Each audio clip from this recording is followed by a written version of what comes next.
So yes, I am still not in my normal environment, but not important for this video because what is important is there are 5 types of soldiers that you don't want to be. So let's explain that. What's up my friends, US Army veteran Christopher Chaos, and today I got 5 types of soldiers that I've seen, I've worked with. Hell, I guess I was probably even 2 of them. So if you want to play along and try to figure out, what types of soldiers I was, there's 2 of them of these 5 that I definitely probably was in that kind of situation. Probably not for very long, but definitely at some point in my career, I kind of fell in that situation. So let me explain about these 5 types of soldiers that you don't want to be. Now, if you were maybe like one of these 5 or maybe multiple of these, then let me note it down in the comment section down below, but let's dive into it. The first one is probably the least worst one. This one isn't really that bad. I mean, it can be bad, but it's not that big of a deal, but the Barracks Rat Soldier. The Barracks Rat Soldier just basically just lives in the barracks, right? They're a single soldier. I mean, you could be a married soldier, probably wouldn't be called Barracks Rat Soldier anymore, but still kind of be in a married situation and still do these kind of same actions, but usually it's referred to as a Barracks Rat Soldier because this is an individual that just doesn't leave the barracks. They're just staying in the barracks all the time. Like I said, in some cases that's not necessarily a bad thing because maybe you're saving a lot of money in the situation, not getting yourself in trouble because you're just staying in the barracks. But the problem can be with that is that you're just wasting a lot of your time in the Army, right? You're going to work and then you're just staying in the barracks and you're not getting out and enjoying the area. Maybe you're stationed at a place where it's not much to enjoy, but nonetheless, you got to try to make the best of it. You got to create these great memories. You don't want your memories of the time in the Army to be remembered that, oh man, I stayed in my barracks room and played Xbox, played PlayStation, played Call of Duty on the PC, whatever, all day, every day, and that's all I ever did. I didn't actually go see anything. I didn't go have any fun. I didn't go do things with friends. You don't want that.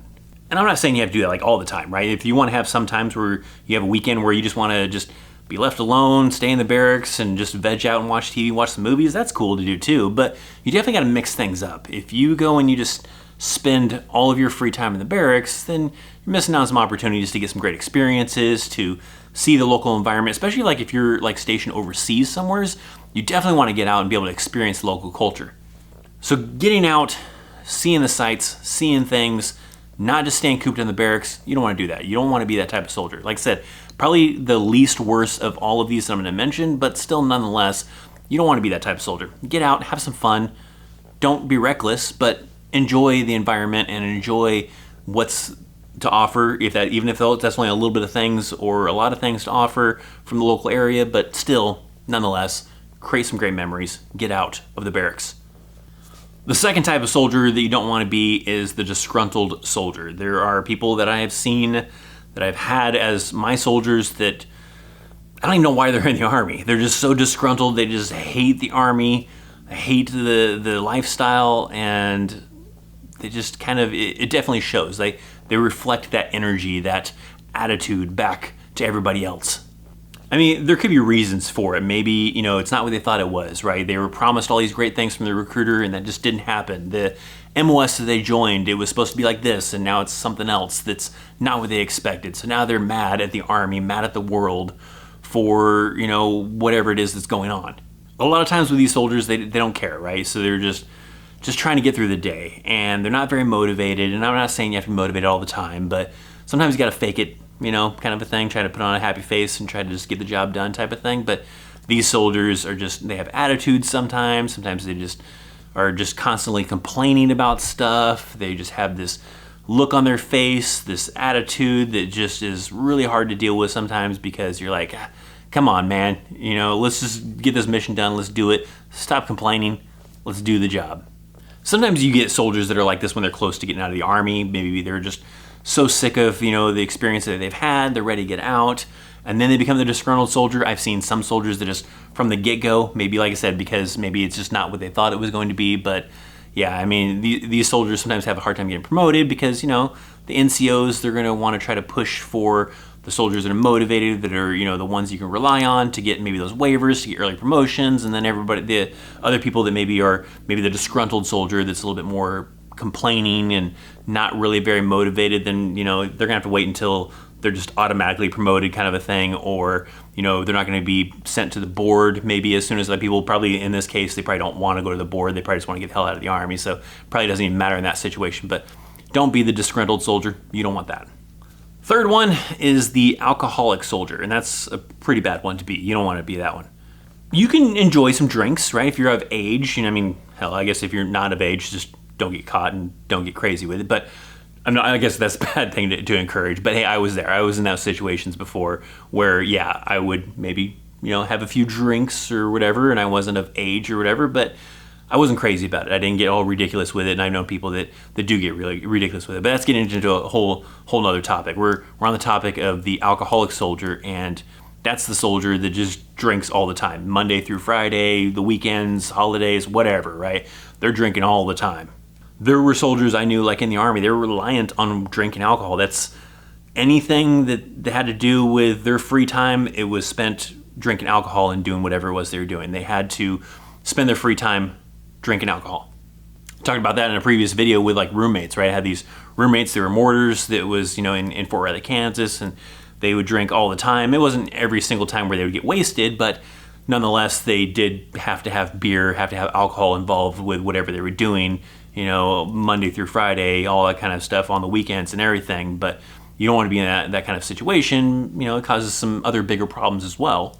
Sometimes I've seen soldiers in this situation where that leads to DUIs, it leads to fights in the barracks, fights at home, all sorts of problems. So, I'm not, like I said, I'm not saying don't drink alcohol while you're in the military. Some people want to have party and they want to have fun and they want to do that kind of stuff. But like a lot of people say, you just got to be responsible about it. You got to be, have a little bit of restraint with how much alcohol you're probably consuming at certain times. If there's a specific occasion and you want to get plastered, I'm not saying don't do that, but you probably shouldn't be doing that like every single day. Work days, I definitely recommend not even drinking alcohol during the work day. Like if you want to drink alcohol, maybe save that for when the following day is not a day that you have to go do PT, you have to go come into work kind of a thing, and also be responsible about it, because especially if you're someone that probably can't hold their liquor kind of a thing and you're going to get violent, you're going to get wild and crazy, then that's going to cause some more problems as well. I definitely had like some phases, not necessarily like alcoholic type of phase, but phases where I wanted to party, right? But I definitely made sure that, it wasn't going to be anything that affected me the following day because I have to do PT or I have to go to the work, or something that was going to affect my ability to, function, and possibly get me in trouble or something like that. So, you have to balance it, right? If you want to party, then make sure you do it responsibly. But if that's what you find yourself doing with all your free time is that, hey, I want to play video games, but we're going to drink, beer and alcohol while I play video games all the time, that could be a problem. You want to do this and you want to do that, but it also has to involve alcohol. You probably have some kind of problem going on. You got to make sure that, get out and do some stuff that don't involve alcohol, all right? The fourth one is the financial issues soldier. This is commonly maybe like your new soldiers. They've got some freedom, they're away from home, they're making a paycheck, and all sorts of stuff, and they don't have to pay rent because they live in the barracks, so they're just blowing money left and right on Xbox, PlayStation, alcohol maybe it kind of rolls into that alcoholic one, or an expensive car payment, whatever the case is, and they're living paycheck to paycheck. Maybe they're going negative into their bank account. Maybe they're, just draining it to where they only got $5 left, and then somebody wants to go do something on the weekend, and they're like, oh, I don't have any money. You definitely got to learn how to balance a good budget, and not spend more than you're making. Don't go and drain your bank account all the way down to $5 as negative balance, whatever the thing is. You got to be responsible with that money and make sure you're balancing, your budget, I guess. Maybe learn how to, get some kind of system going in place to where you're not overspending type of thing. But I've definitely seen soldiers get themselves into some crazy situations because they're just spending too much money and just, drawn into the negative on their balance of their bank accounts, or just, living paycheck to paycheck, basically.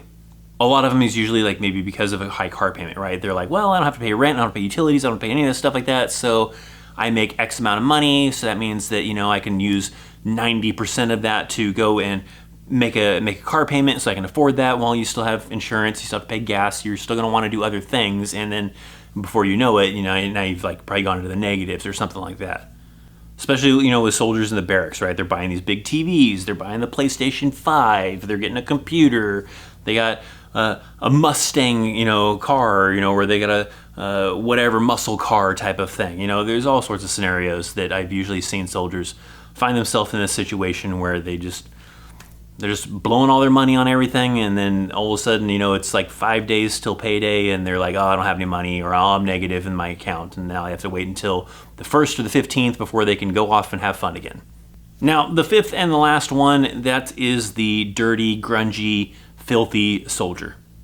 Also usually soldiers that are, pretty new into the army type of thing, where, they have some freedom. They're away from home, they don't live in their mom's basement anymore type of thing, and now they're finally out on their own, and, they normally are used to having their mom or dad or whoever, do their laundry for them, kind of get on them about doing certain things that they normally did for hygiene or whatever, and now there's nobody to get on them for any of that kind of stuff, so they can just do whatever they want, and they maybe just kind of get lazy about it and like, screw it. Nobody's here telling me I have to, do my own laundry or wash this or clean that or whatever, so I'm just gonna not do it.